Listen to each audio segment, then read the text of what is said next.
Le restaurant Zamani dans la commune de La Gombe a servi ce samedi 30 août 2025 de cadre pour les travaux de relance de la rélecture du projet modificatif de la loi foncière numéro 73-021 du 20 juillet 1973 portant régime général des biens, régime foncier et immobilier et régime des sûretés tel que modifié et complété par la loi numéro 80-008 du 18 juillet 1980. Ces travaux de rélecture du projet de loi foncière réunissent des consultants et experts, membres du cabinet de la ministre des Affaires foncières,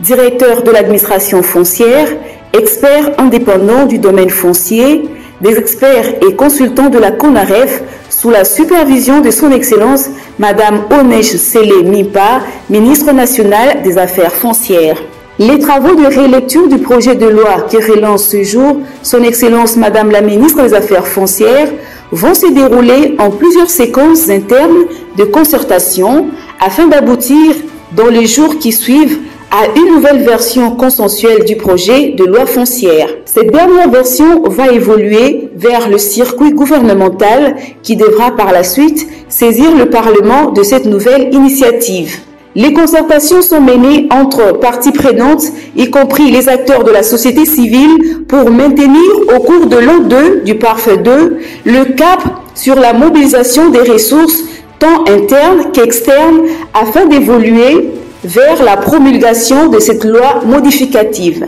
Après la promulgation du texte, suivra l'étape de sa publication au journal officiel, l'adoption des mesures d'application et de la vulgarisation de l'ensemble du dispositif d'encadrement juridique de la réforme. Son Excellence Madame la ministre des Affaires foncières, Onej Sele Mimpa, qui tient à faire aboutir les réformes initiées dans son secteur, a participé activement à cet atelier. Elle revient ici sur l'impact de ces travaux. L'atelier de ce jour m'offre l'opportunité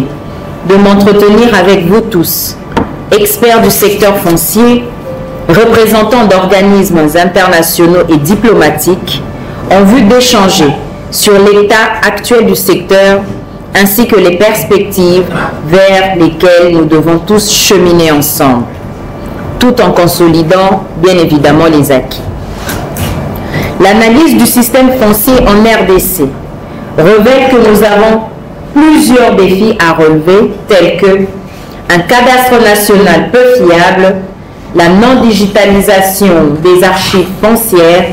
le peu de coordination entre les différents services du secteur, l'opacité des procédures et j'en passe.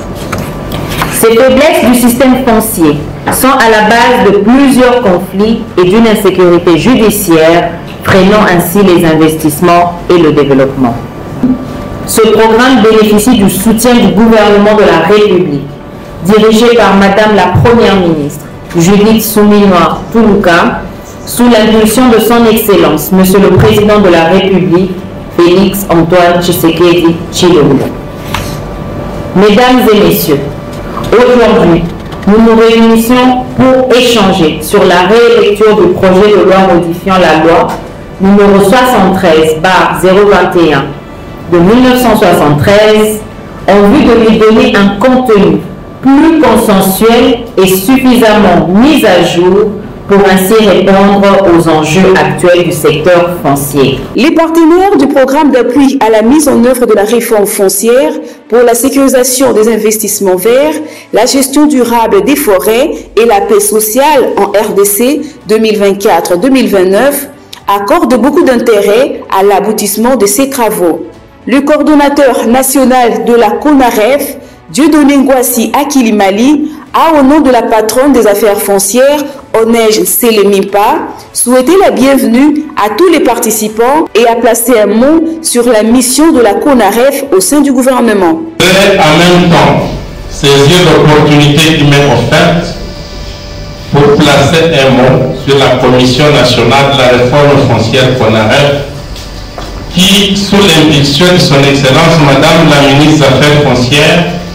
et l'accompagnement du secrétariat général aux affaires foncières, conduit le processus de la réforme et qui du reste est au cœur de l'organisation de l'activité de ce jour. La CONAREF est une structure du gouvernement placée sous l'autorité de son Excellence Madame la ministre des Affaires foncières, qui a pour but d'initier les réformes dans le secteur foncier, de coordonner et d'orienter, d'assurer le suivi de la mise en œuvre du processus de la réforme foncière dans notre pays. En d'autres termes, la CONAREF est chargée de mettre en œuvre et assurer le suivi de la feuille de route pour la réforme du secteur foncier de la République. Le secrétaire général AI aux affaires foncières, Boniface Makando, a rassuré l'Assemblée de l'engagement des agents et cadres de l'administration foncière pour qu'aboutissent les réformes engagées par le gouvernement en toute sérénité. L'administration des affaires foncières au niveau national et des provinces vous rassure de sa disponibilité et de son soutien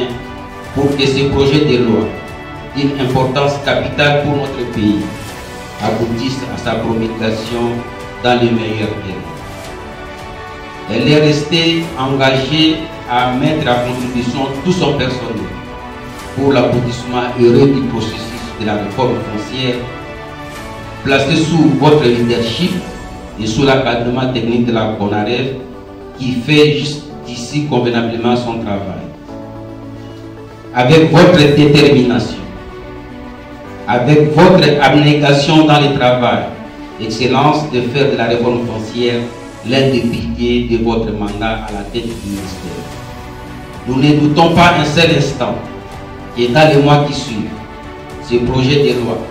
que toute l'administration des affaires foncières attend sera au bureau du Parlement pour poursuivre son cours normal vers sa promulgation. La RDC pourra donc, une fois de plus, se doter d'une loi foncière de modification répondant mieux à la version de la politique foncière nationale assortie des lignes directrices pour la gouvernance foncière qui puissent servir de repère au pouvoir public et aux administrés. La terre pour nous unir et non nous diviser, la terre pour nous nourrir et non nous affamer, la terre pour nous enrichir et non nous appauvrir.